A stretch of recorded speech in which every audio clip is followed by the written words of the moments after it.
Hi everyone, this is Dr. Kohler here, and this is part 3A of the series, Conducting a Literature Review. And once again, I'm taking all of this material from the literature review, 6 Steps to Success by Machi and McEvoy, and here it is.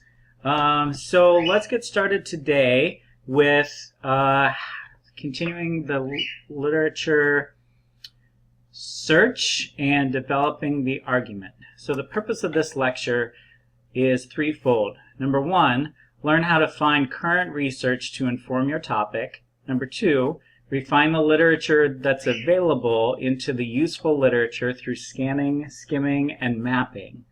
And then three, use the literature to develop your argument or the thesis for your topic. So just as a reminder, in this 6-step process, this is where we are. Part A of this will be step 2, search the literature, and part B is develop the argument. So some key vocabulary for step 2 in the literature search. Literature search, collecting, cataloging, and documenting data that will refine your topic. Scanning, an organized search of library databases to identify literature related to the topic. And then skimming, a rapid review of possible works to identify important ideas that determine usefulness. Finally, mapping. Mapping is a technique that organizes the results of skimming.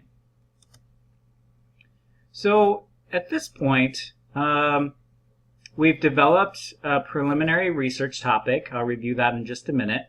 But many beginning researchers make the mistake of just going to Google, typing in their search engine a couple of words, and they either find a bunch of interesting websites or they don't, and then they start writing. Or they email me in a panic and say, Dr. Kohler, I can't find anything about my topic. And so I just want to advise you, don't do this. And instead, I'm going to tell you what to do.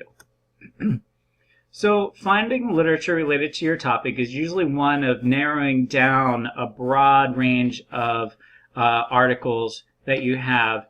And you do this through scanning, skimming, and then mapping what you found. So let me show you what I mean. From part 2, you'll remember that our research interest or our proposal was this. I want to research how to work with first-year college students who have aged out of the foster care system and are at risk of dropout from a trauma-informed perspective. All right? So taking that, what I did is I just took that research interest or proposal and I went to oh boy, I have a lot of stuff open. So I went to our campus portal. I hit this library resources button. My cats are deciding to play a little bit of tag or something, so sorry for the distraction. And when I hit that library button, this comes up. And so I just typed in trauma-informed care with college students aging out of the foster care system.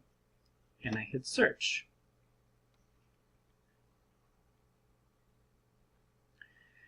And as you can see, 42,149 possible references come up. So this is usually the problem that you have. So what I want to do here is I want to go to advanced search. And I want to start limiting this down from 42,000. Go figure. One thing that I want you to do when writing a literature review is I want you to use scholarly journals or peer-reviewed. This means that somebody wrote this article, did this study, whatever, but before it was published, it was reviewed by a panel of their peers.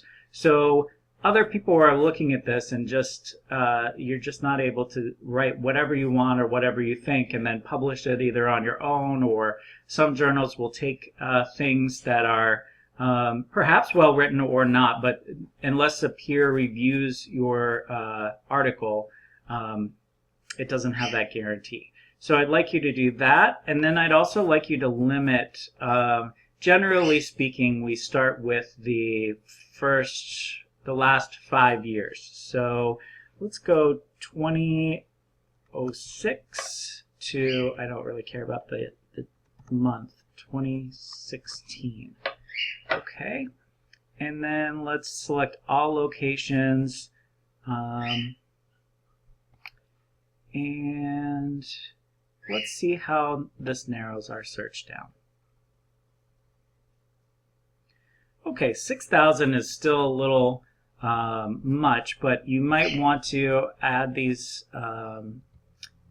further qualifiers and get it down. But for sake of time today, I'm just going to start looking through these articles.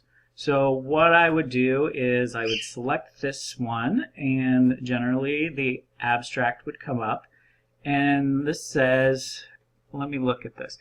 This paper, framed by Risk and Resiliency Theory, presents findings from a youth-led collaborative social research study exploring the facilitators' educational success and college attendance among former foster youth. Mixed design. Okay, foster care, trauma-informed practice.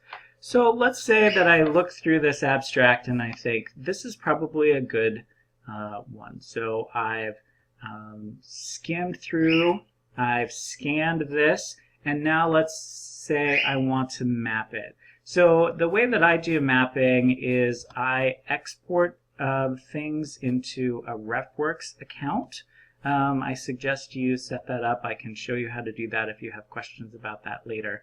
But I have my RefWorks account set up. I probably will have to log in with the password, and I hope I remember it. Let's see what it does. Oh, look. Don't you love Google? It has everything saved for me. So let's hope this works. And what this does is this has exported my article right into RefWorks here, and it's done it's imported it, and it's done checking options. So it keeps track of when I've done it, and there are a few close duplicates. So and none of them came up. So for some reason none of my folders are showing up, but what you can do is you can create folders here. So for this particular project I would create a folder called Trauma Informed Perspective for Social Work 795, and then I would import this into this folder. Okay, so I think you get the idea that you start out with a broad topic and then you start narrowing it down to where you have some articles of interest. Going to the next one, I would do the same thing. I would read over the abstract, decide if I wanted a copy of it, export the reference right into RefWorks, put it in my folder. After I've done this for a while, then I can go to my folder and I realize that I have probably 15, 20 articles to choose from. So let's stop there and regroup from here. This is the wrong one. Sorry if this is a little scattered. Here we go. So what we've done is let's go back up. We've taken our research interest or our research proposal, and we've started to narrow down the literature through scanning, skimming, and then mapping what we've found. So here are just some final tips, and then we will take a little break and go on to part B. So my tips are slow. Number one, slow down. time spent on this step will save you when writing. A lot of times people just go right from the Google list or the library search list, and they find an article and they're like, great, let me print out a copy, let me read it, and then let me write it down. And then they go to the next one, and then they have all of this stuff that makes no sense to them. So slow down, take your time here. It'll be time well spent. Second, learn. So skimming articles at this stage will help you gain a fuller understanding of what your topic is all about. Third, organize. Approach your literature search in an organized way. Using those folders in RefWorks or your own system, you can either do one folder or subfolders for projects. So if you want to have trauma-informed care with college students, or maybe you'll find some about students at risk for dropout that aren't necessarily trauma-informed care, so you want to have a subfolder for that. Just organize. As you find more articles, you'll find out more about your topic, and then you want to organize it accordingly. Then what you want to do is write, but you don't want to write your paper yet. You want to just keep a record of each time you work on this, what you did, what keywords you've used in your search, what restrictions you put on it as far as peer review, dates published, that kind of thing. So you want to keep a good journal or a log of your process. All right, so let's just take a break here, and we'll learn more about developing your argument in the next series.